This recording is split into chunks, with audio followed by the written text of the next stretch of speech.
আমরা খেলতে চাই, আমরা কোনোভাবেই না খেলাটা আমাদের কাম্য না।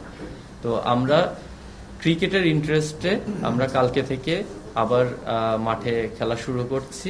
আপনারা দেখেছেন কালকে রাত থেকে আমাদের এই আলোচনা কন্টিনিউয়াসলি চলছিল। কালকে অনেক রাত পর্যন্ত মিঠু ভাইদের সঙ্গে আমরা বসে আলোচনা করছি। আজকেও সারাদিন বিভিন্ন বিষয় নিয়ে ওনাদের সঙ্গে আমাদের বিভিন্ন সময় কথা হয়েছে। আপনাদের সাথেও আমরা প্রেসে কথা বলেছি।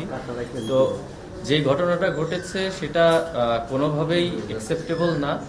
ইভেন আমরা এখনো অ্যাকসেপ্ট করি না সেই বিষয়টা, এবং আমরা কোনোভাবেই এটাকে সাপোর্ট করি না।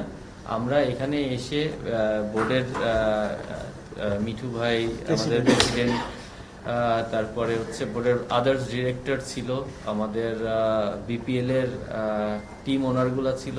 সব মশার বিরুদ্ধে সুরক্ষা দিতে এলো বসুন্ধরা এক্সট্রিম অ্যারোসল, মশার বিরুদ্ধে এক্সট্রিম সুরক্ষা। সবার সঙ্গে বসে আমরা একটা জিনিস ওনারা কনফার্ম করেছেন, কারণ যেটা আমরা কন্ট্রোল করতে পারি সেটাই আমরা কন্ট্রোল করতে পারি। তো জিনিসটা হচ্ছে এখন বর্তমান যে সিচুয়েশন, ওনাকে যেহেতু রিচ করা যাচ্ছে না, ওনারা আমাদেরকে কথা দিয়েছেন ওনাকে as early as possible reach করে আমাদের যেই দাবি সেটা ওনারা যত তাড়াতাড়ি সম্ভব পূরণ করবেন, এবং ওনারা আমাদের যে চাওয়াটা ওনাদের প্রসিডিওর অনুযায়ী অ্যাজ আর্লি অ্যাজ পসিবল ওনারা এটা কমপ্লিট করবেন। এবং আমাদের আদার্স যে বিষয়গুলো ছিল, যেগুলো নিয়ে আপনাদের সাথে কথা বলেছিলাম, বিভিন্ন ইস্যু, ঢাকা লিগ, মেয়েদের বিষয় নিয়ে বা ফিক্সিং রিলেটেড যে বিষয়গুলো নিয়ে, এই বিষয়গুলো নিয়েও আমাদের কথা হয়েছে। ওনারা আমাদেরকে আশ্বস্ত করেছেন এগুলা কোনো কিছুই ওনারা লাইটলি নেবেন না, সব কিছুই খুব গুরুত্ব সহকারে অ্যাজ আর্লি অ্যাজ পসিবল শুরু করবেন।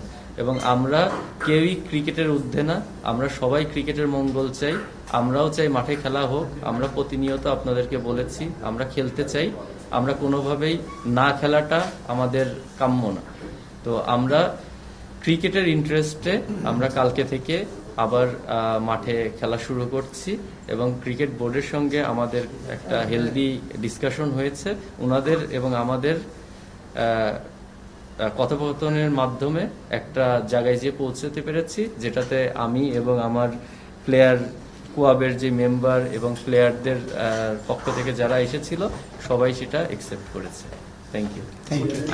না, আমাদের সাথে ওই সময় প্রপার কমিউনিকেশন হয়নি। আমরা প্রতিনিয়ত বোর্ডের সঙ্গে যোগাযোগ করার চেষ্টা করেছি। যখন আমরা মিঠু ভাইকে ওই সময় আমরা ফোন করেও বলেছি আমরা হোটেলে ওয়েট করছি, আপনি আসেন, আমরা প্লেয়াররা আপনাদের সাথে কথা বলবো।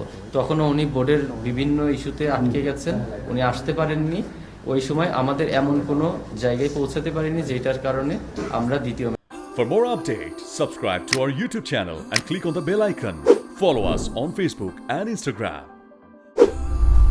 Download T-Sports app to enjoy exciting games and highlights.